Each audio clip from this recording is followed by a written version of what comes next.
কাঁচা আম ফুরিয়ে যাওয়ার আগেই তৈরি করে নিতে পারেন এরকম মজাদার টক মিষ্টি ঝাল ঝাল আম সত্ত্ব, যেটা একবার তৈরি করে বছর জুড়ে সংরক্ষণ করে রাখতে পারবেন।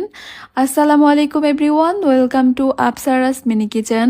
আমসত্ত্বটা খেতে সবাই অনেক বেশি পছন্দ করলেও অনেক দিন ধরে রোদে দেওয়ার ঝামেলার কারণে কিন্তু অনেকেই তৈরি করতে পছন্দ করে না। আবার দেখা যায় আমাদের অনেকেরই ছাদে বা বারান্দায় কোথাও রোদে দেওয়ার মতো অবস্থা থাকে না। তাদের জন্য আমি একদমই সহজ একটা পদ্ধতি শেয়ার করব।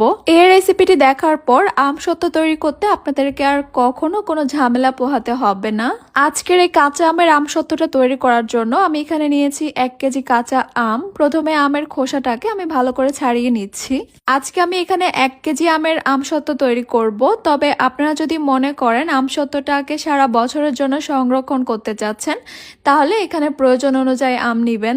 আমগুলোকে খুব ভালোভাবে ধুয়ে পরিষ্কার করে নিব। এরপরে আমগুলোকে আমি ছোট ছোট টুকরো করে কেটে নিব। আমগুলো যেন জলদি সিদ্ধ হয়ে যায়, তাই আমি ছোট করে কেটে নিচ্ছি। আরো জলদি সিদ্ধ করতে চাইলে এগুলোকে একটা গ্রেটারের সাহায্যে গ্রেট করে নিতে পারেন। এবার ছোট টুকরো করে কাটা আমগুলোকে আমি একটা প্যানে নিয়ে নিব।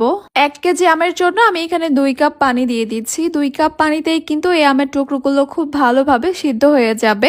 এর চেয়ে বেশি পানি দিলে পরে অনেকটা সময় ধরে জাল করে আবার এগুলোকে কমাতে হবে, তাই 2 কাপ পানি ঠিক আছে আমগুলো সিদ্ধ হওয়ার জন্য। আমের এই টুকরোগুলোকে একটু বেশি সময় ধরে সিদ্ধ করে নিতে হবে, যেন এগুলোকে আর ব্লেন্ড করার কোনো প্রয়োজন না হয়। আমি প্রায় 15 থেকে 20 মিনিটের মতো এগুলোকে ভালো করে সিদ্ধ করে নিয়েছি।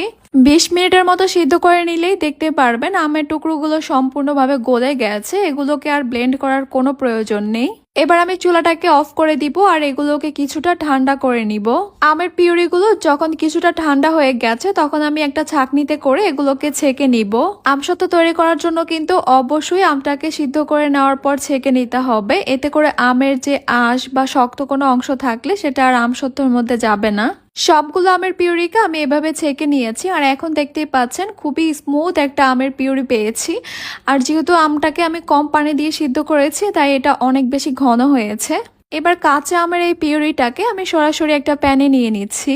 যেহেতু আমের এই পিউরিগুলো অনেক বেশি ঘন, তাই শুরু থেকে শেষ পর্যন্ত এগুলোকে অনবরত নাড়তে থাকতে হবে।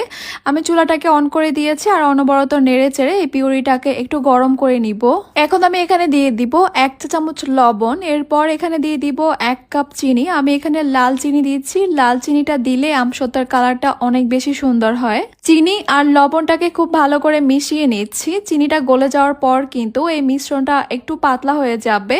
চিনি আর লবণটাকে ভালো করে মিশিয়ে নেওয়ার পর এবার আমি এখানে দিয়ে দিব সামান্য একটু হলুদ গুঁড়া। এতে করে কালারটা খুবই সুন্দর